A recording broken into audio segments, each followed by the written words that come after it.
Hey everybody, John Doyle, project designer from Woodsmith Magazine here. And I'm here to talk about my latest project in Woodsmith Magazine, and that's this entryway or porch bench. And just at first look, it looks like a pretty simple project, and it is, but there's a few details that I want to kind of point out that are kind of cool. And it starts out with this turnbuckle hardware. It's some hardware that I've wanted to use on a project for a while now, and so I kind of designed this bench around that. I like to add different materials and textures to projects so it's not just all wood and kind of one note. So this turnbuckle hardware kind of gave it a different look, a little bit of a industrial modern kind of farmhousey feel.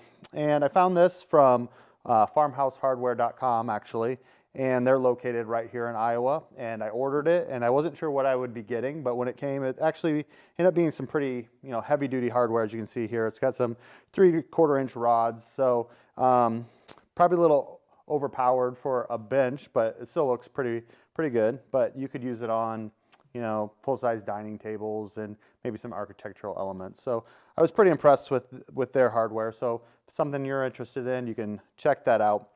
But after the hardware, we can work our way over to the legs.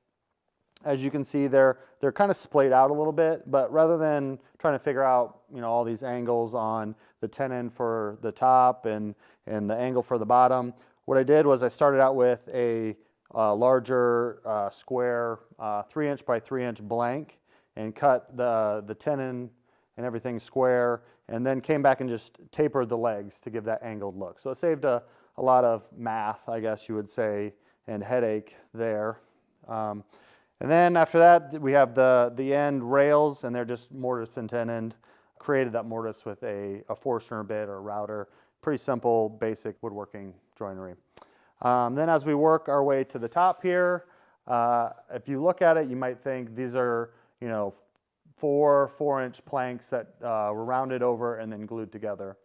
And you could do it that way, but I found that when I try to round these edges over and get everything kind of lined up as I'm gluing, things can get misaligned, and then you get squeezed out in these joints that you have to clean up, and it's just kind of a pain. So what I've done is this is actually 2 wider blanks, and then what I do is get it all glued up, get the glue cleaned up, flatten it, do all that, and then come back with this router bit.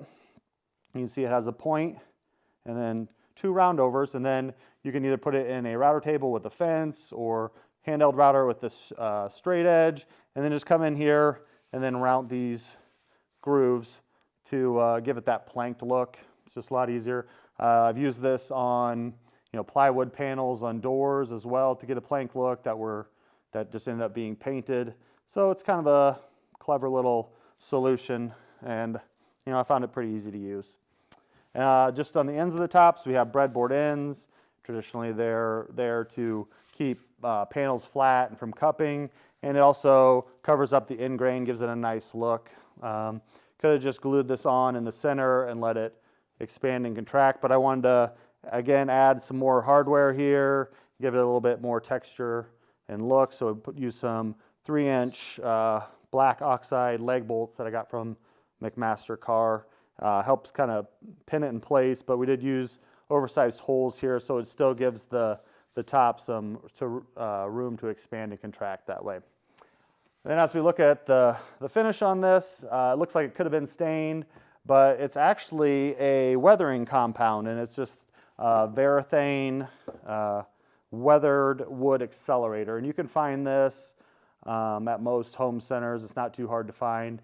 And I just thought it'd be a cool thing to experiment with this, just being kind of a semi-outdoor project. Kind of designed it for an entryway or a porch to give it a weathered look, just because I knew it would get weathered over time anyways. So just get a little jump on that. And it's a pretty cool project.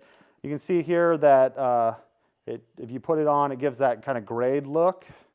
But when it actually goes on, I'll show you what that looks like, because it's pretty interesting. So you can just put this on with a synthetic or foam brush, and when you put it on, it just kind of looks like it goes on clear. So just kind of flood the surface and let it sit. And then actually, after 30 minutes to an hour, it'll dry and start to get this light gray color. And for our bench, what we did is we let it sit. We thought that might have been too light, so we came back, did another coat, got a little bit darker. And then you can see, once you put on that clear finish, actually even darkens it up a little bit more. And I feel like this bench was built, I don't know, 2 or 3 months ago, and it's even darkened up since we've completely finished it and had it just sitting in our photo studio getting ready for photography. So I feel like it gets even darker. So when you put this on with that light brown color, you know, just give it some time, let it dry, it'll get gray. If you want it darker, you can come back, do more coats until you get that kind of desired look. But I thought it gave it a pretty cool look. I thought it was a pretty interesting bench, and something I'd be proud to have in my house.